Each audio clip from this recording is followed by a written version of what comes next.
téléphone portable. Merci d'être avec nous. Bon, Votre rendez-vous du 7e art avec Cinétoile. Cinétoile.ch. M. Mardi Cinéma. Avec Thomas Lécuyer.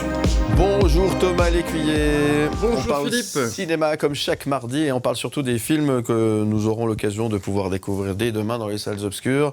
Et ça commence avec Emmanuel.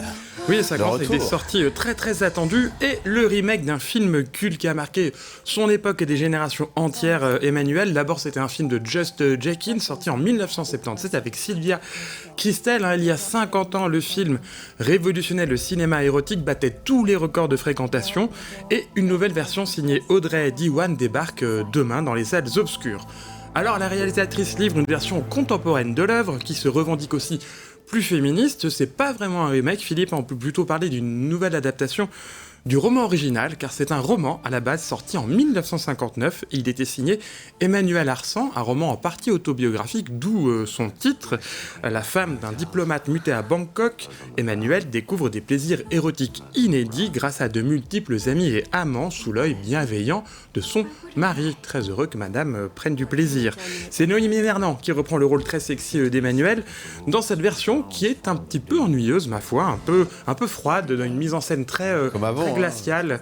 Vous et tout, ouais. C'était des On connaît chachillons déjà à la fin, l'époque, quoi. Ouais. ça le reste quoi. Ça n'a plus rien du tout de sulfureux, Ouais. que ce soit dans sa mise en scène assez convenue, ou même dans les explorations de son héroïne, qui est en quête de la clé de son plaisir. En gros, c'est l'histoire d'une femme qui recherche son plaisir, qui est coincée dans sa carrière, dans une certaine rigidité. Là, c'est sage, c'est très sage, c'est presque convenu. Ouais, c'est un peu décevant. Et tant qu'à faire, niveau vintage, je préfère regarder celui de 1977 avec la chanson de Pierre Bachelet. Voilà. C'est 16, 18 ans révolus.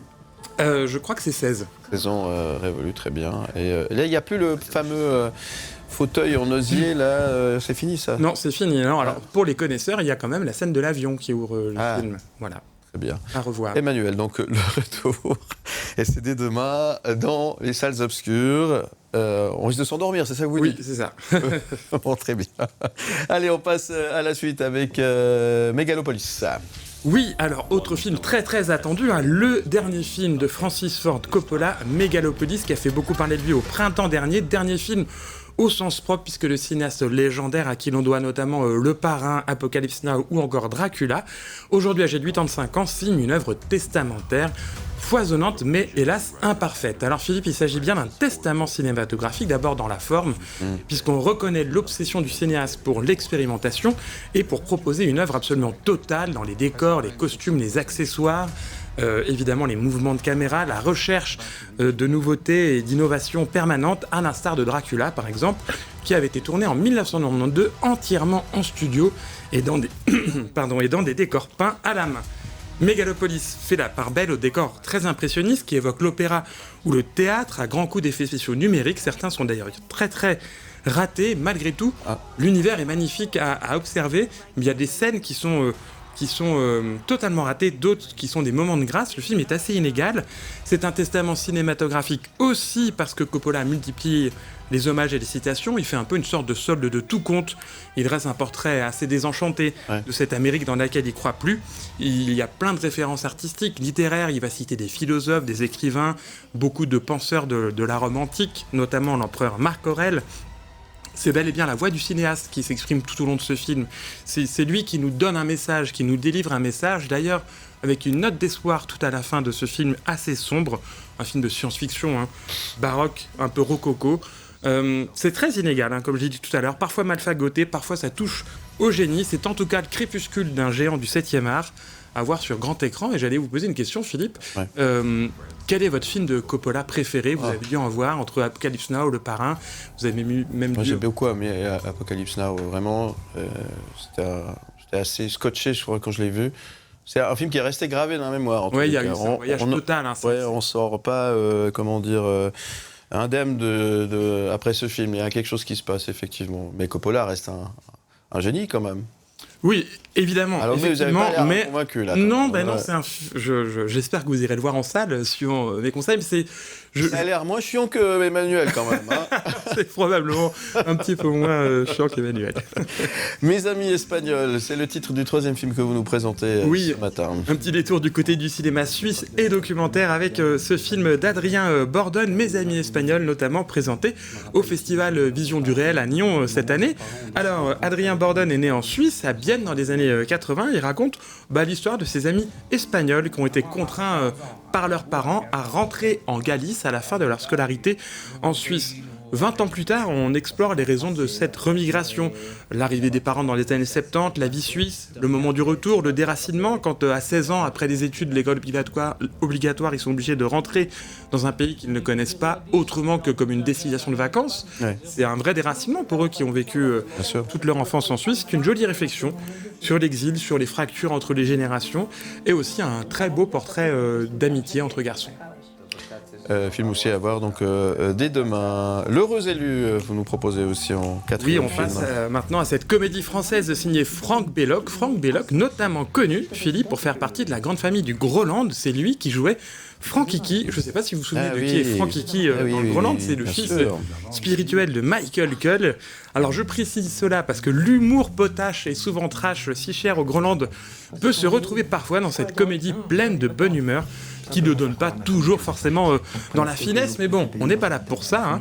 On n'est plus dans la philosophie de Coppola, là, on est vraiment ailleurs, on est dans la comédie. On a bien compris. Très burlesque. L'heureuse élue, c'est Fiona, chauffeuse Uber, qu'un fils de bourgeois va vouloir faire passer pour sa future épouse, pour soutirer de l'argent à ses parents. La jeune femme a un tempérament impulsif et sans filtre, et elle va détonner évidemment dans cette belle famille, la famille de Benoît, entre son franc-parler et ses gaffes à répétition. Il va avoir du mal, Benoît, à convaincre ses parents que c'est bien elle, l'heureuse élue. Cette comédie, Philippe, elle est taillée sur mesure pour Camille Lelouch, qui joue le rôle de Fiona. Le rôle a été écrit pour elle, et c'est son premier rôle au cinéma, aux côtés de Lionel Erdogan, Michel Larocque et Gérard Darmon. Et figurez-vous, Philippe, que Camille Lelouch nous en parlera tout à l'heure, parce que ce sera notre invité. Pareil, dans le MAG, le Mardi Cinéma, le MAG tout à l'heure, Camille Lelouch, aux côtés de Baptiste Giron aussi. Ce sera donc effectivement tout à l'heure, ce film donc à voir. Ce film à voir dès demain au cinéma pour rire en famille. Bien ou pas bien ? Il y a des bons gags. Il nous dira ça après l'interview. Il nous dira après l'interview. Non, mais mon coup de cœur de la semaine, c'est pour le prochain. Très bien. Le prochain, c'est Les Barbares. Voilà mon conseil ciné de la semaine. Si vous ne deviez aller voir qu'un film, c'est celui-là. L'excellente comédie signée Julie Delpy qui s'appelle Les Barbares. Alors, Pimpon, c'est un petit village breton où il pleut tout le temps. Et c'est le branle-bas de combat, puisque la petite communauté va accueillir une famille de réfugiés ukrainiens, parce que quand même, il faut bien agir face à la misère du monde. Le problème, c'est que la déception est forte et que la colère monte, c'est invraisemblable. Au lieu de cette famille d'Ukrainiens, Philippe, c'est une famille de Syriens qui débarque. Et là, ça n'a plus rien à voir, car figurez-vous que les Ukrainiens sont trop demandés sur le marché des réfugiés et que donc il ne reste plus que des Syriens. Cette arrivée fait évidemment grincer des dents, attise les tensions et les lâchetés. Et si j'ose dire, Philippe, Pimpon s'enflamme. C'est vraiment, ça va être le feu au village de Pimpon. Julie Delpy, c'est une comédie très très très impertinente, très grinçante, très acide. Elle observe tous les petits ressentiments de nos sociétés. Elle observe. C'est vrai en fait. Comment ? C'est assez vrai finalement. C'est assez vrai et c'est surtout très très drôle. On rit beaucoup, on réfléchit aussi, on est sidéré parfois par la bêtise de certains personnages. Il y a notamment Laurent Lafitte qui excelle en plombier alsacien, plus breton que les Bretons, et raciste par stupidité. Hein. Il est pétri de clichés. On s'attache beaucoup aussi aux personnages. Le trait est féroce, la tendresse est juste derrière. C'est un casting incroyable, vraiment un film très drôle et brillant. Très bien. Et c'est à voir aussi dès demain. Les Barbares au cinéma, donc dès demain. Merci Thomas. Aime le média ?